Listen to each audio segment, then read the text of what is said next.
Texas. Everything is bigger in Texas. It's the land of farms that run as far as the eye can see. The home of rodeo and cowboys. At the state fair, Big Tex greets everyone with a friendly howdy. There are Nova Scotians who at times have gone back and forth to work here in the oil fields. More than you might imagine, in fact. And there's something else. Where there are cowboys and hunters, there are dogs. And that's where you find another, perhaps surprising, Nova Scotia connection.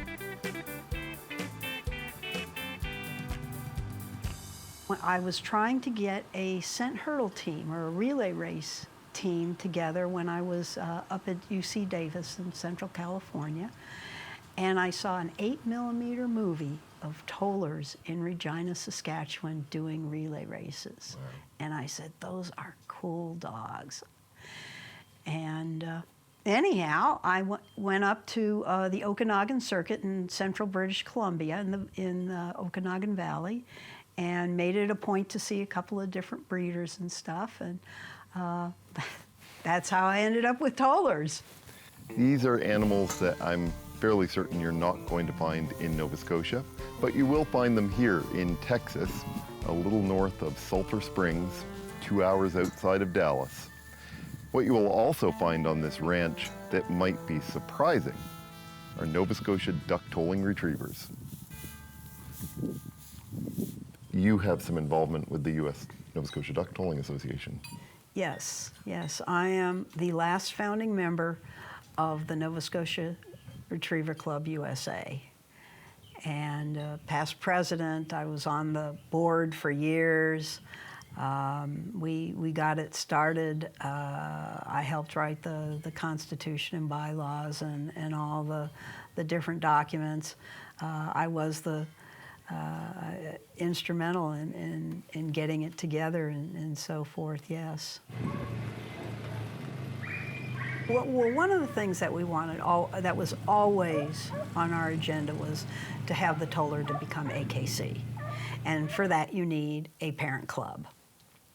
And it has to be organized according to the AKC bylaws and all of that kind of organizational stuff. And so that's what we did. Collection.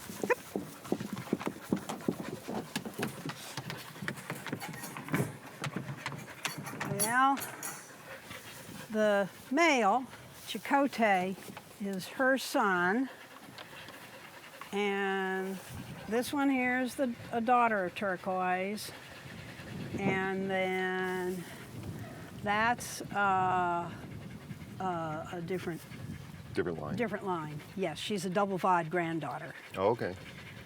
You've been to Nova Scotia to see tollers. Yes, I have. So tell me about that.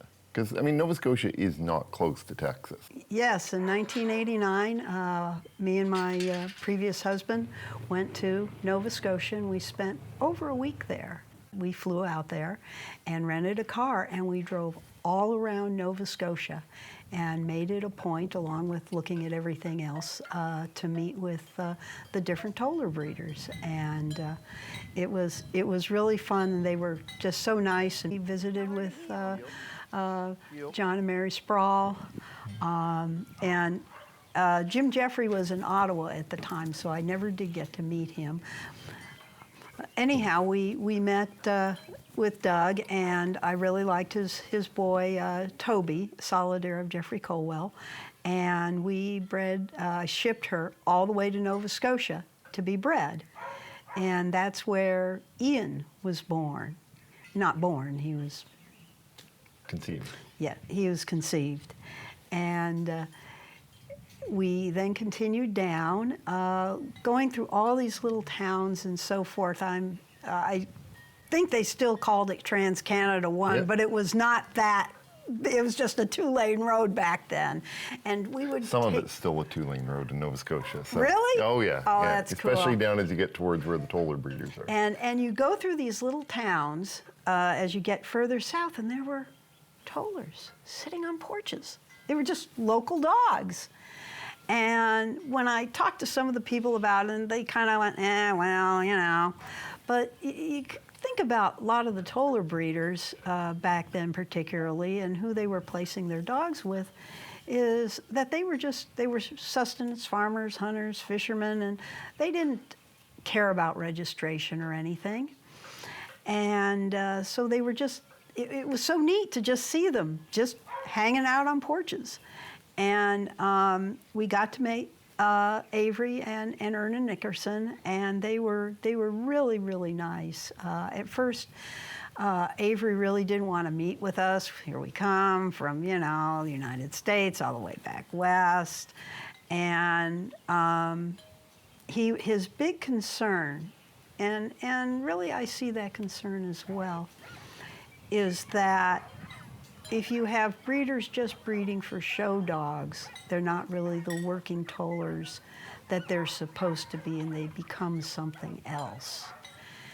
And I can agree with that. But now what's happened with AKC and all the other dog organizations, there's so many venues that tollers are active in, and maybe, no, it's not tolling, but it's their temperament, their personality, their size, their agility, that there's dock diving, there's ratting of all things, and tollers are evidently really good at it. I mean, they really get into it. And they're smart dogs, and they know when they're going to be doing one thing and doing another venue, and so they just change gears. I've had to run from the show ring and right into the obedience ring, literally run, and all I did was change leash, did a couple of heels, and off we went. And the dogs know, they're really intelligent.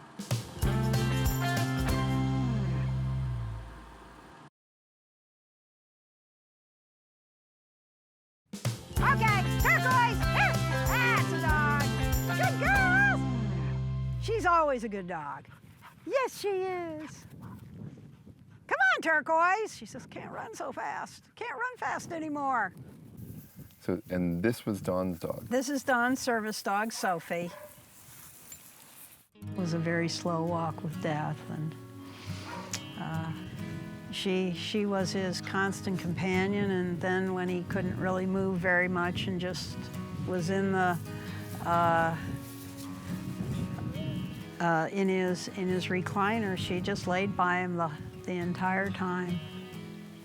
Wow. It's been very, very hard on her, because all of a sudden Don had a heart attack, and his recliner turned over, and then of course the paramedics came and they whooshed him out of there, and she never saw her human again. Do you notice a difference in how she is? Oh, she's better than she was. She's a lot better. She was just so depressed. She just didn't understand. And I think her depression was at least as bad as mine. At least I know what happened, but she had no idea. It's been very hard on her. If you look up Sinstar Tollers, you won't just see Laura's name. You'll see two names, Dawn and Laura. This ranch in eastern Texas and their adventures together are really what led Laura to duck tollers in the first place.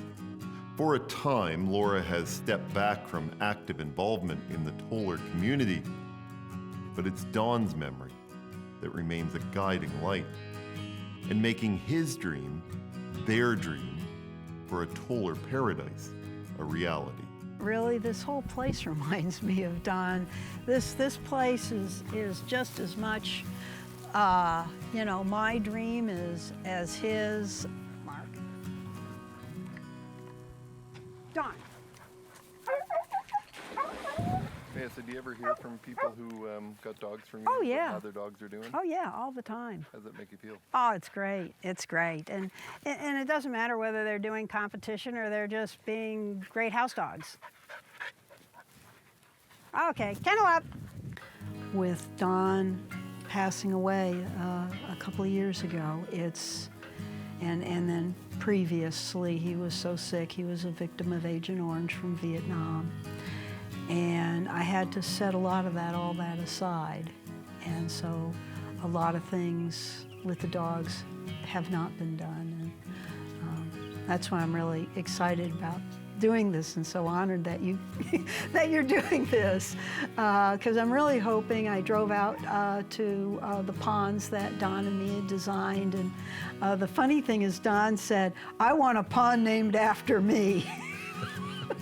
And once you see all the ponds out there, and they're some of them are quite intricate, and then all the dirt that's taken out, because as you see, this land is flat, and so you actually make mounds and little hills and stuff like that. But he really wanted Don's Pond.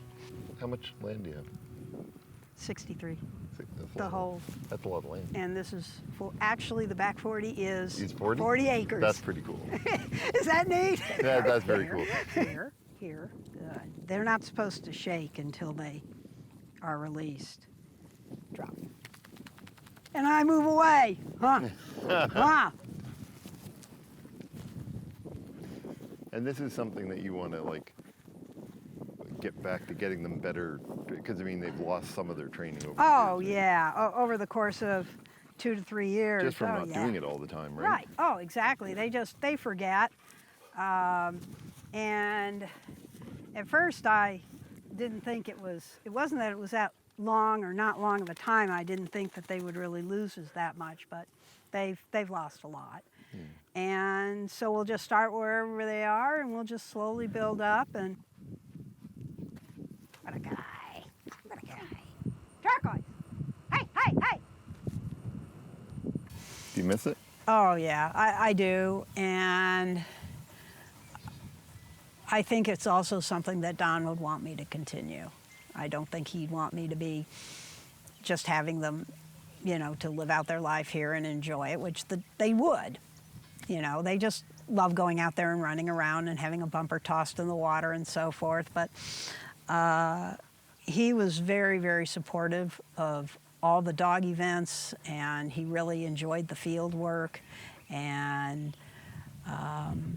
so I want to get back into it. It's time. It's still very hard. I think you can hear that in my voice. It's very hard. But. So when Laura says she wants to get back into training after a period of simply not having the emotional energy to do it, what better time to start than right now? Let's face it, if Laura can convince her dogs to work for a clumsy television host from Nova Scotia, she can probably get them to achieve anything, right? Oh yeah, it's opening and closing. Oh, and you gotta go for the duck. Oh. Actually kind of sounds like an evil laugh, but we'll go with duck. Isn't it funny though? It's awesome. So we're pretending that the white tube is a duck with the sound. The bumper. Yeah, the bumper, yeah. And you got to be real careful when you're doing this, as Yeah, I you bet can you do. imagine. How many times have you been hit in the face with these? Have not. Oh, I know that- people that have. Do you notice where I'm standing? Yeah. You notice how I keep myself out of the potential line of fire. So this is the moment that I learned how to have a toller go after a duck from a slingshot. Here's your job. Your assignment is you watch for that to launch, and when it lands, I'll tell you to go and you bring it back here and make me look good. When it hits the ground, you can release her. All right. Are we ready? Yes. We're ready.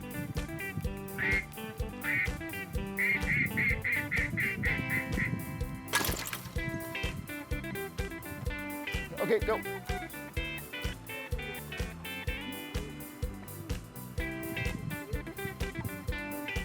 Come on. No. Here.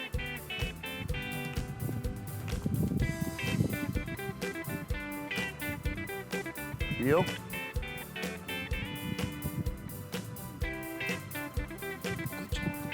All right. All right.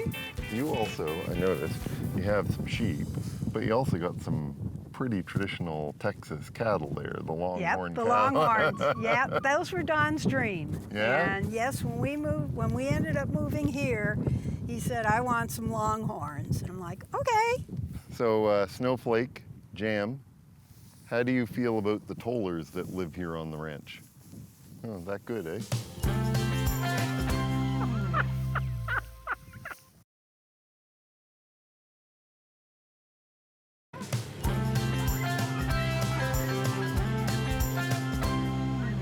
Do you ever think it's funny that, you know, this dog that was originally bred in this small province in eastern Nova Scotia is suddenly everywhere? Yeah, it's pretty amazing. It's pretty amazing. So what's your favorite memory on this journey? Gee.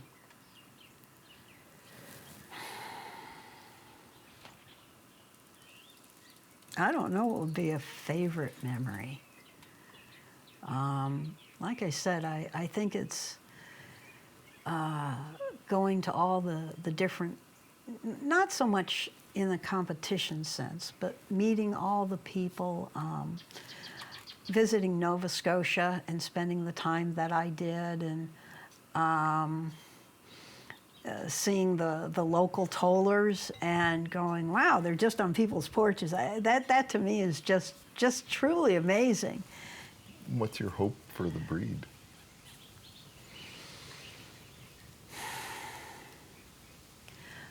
I'm really liking the way things are going right now with the breed. Like I talked about, the different venues, the different people that are involved.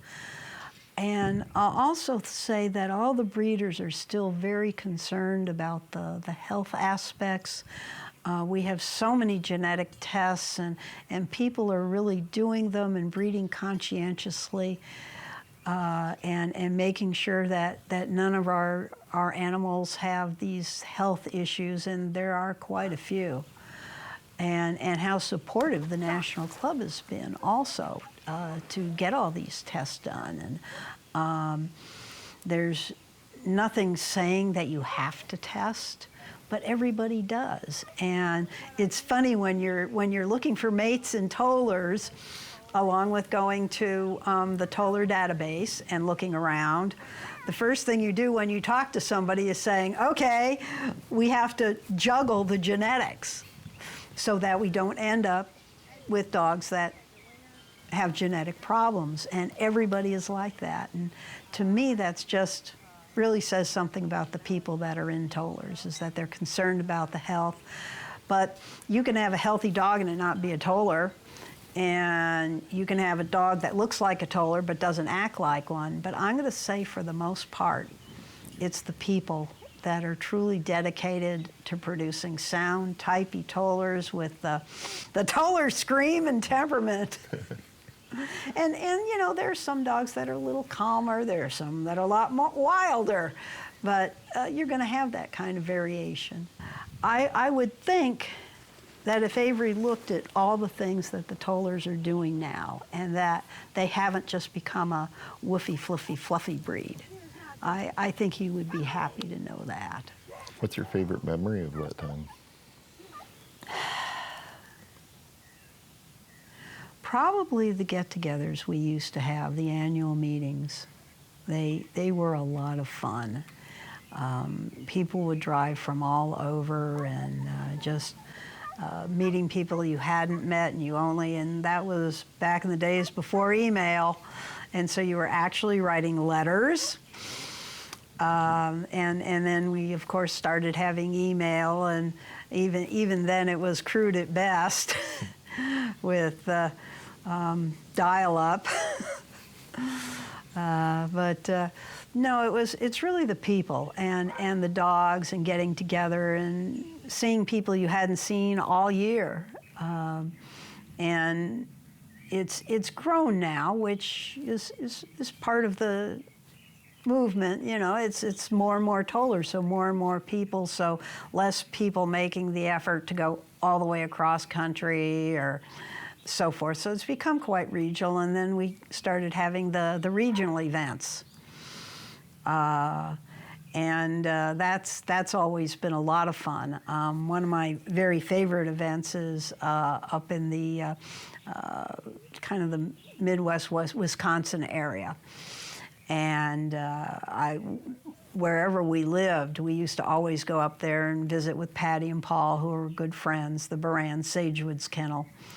And anyhow, it was always just a lot of fun.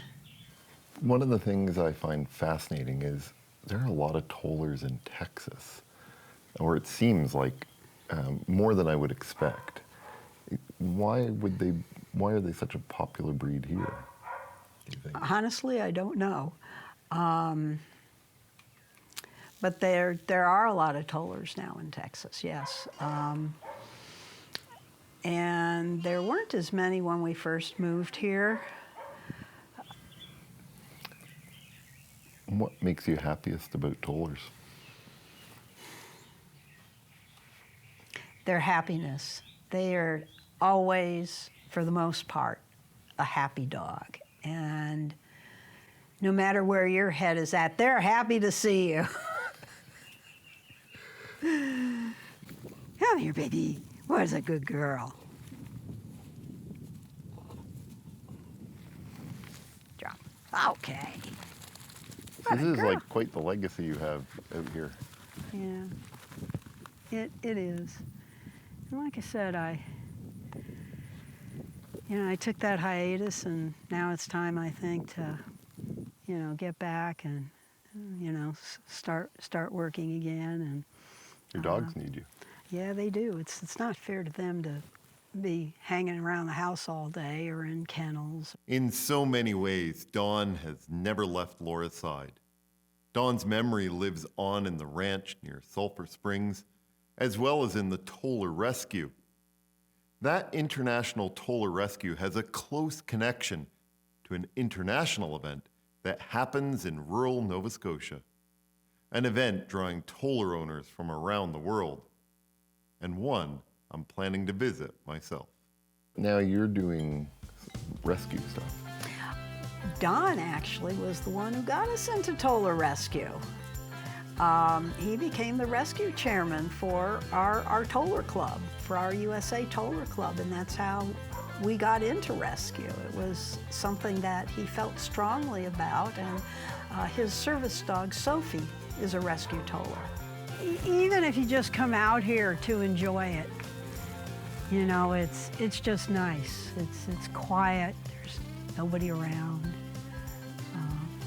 It's very peaceful here, except when the tollers are screaming.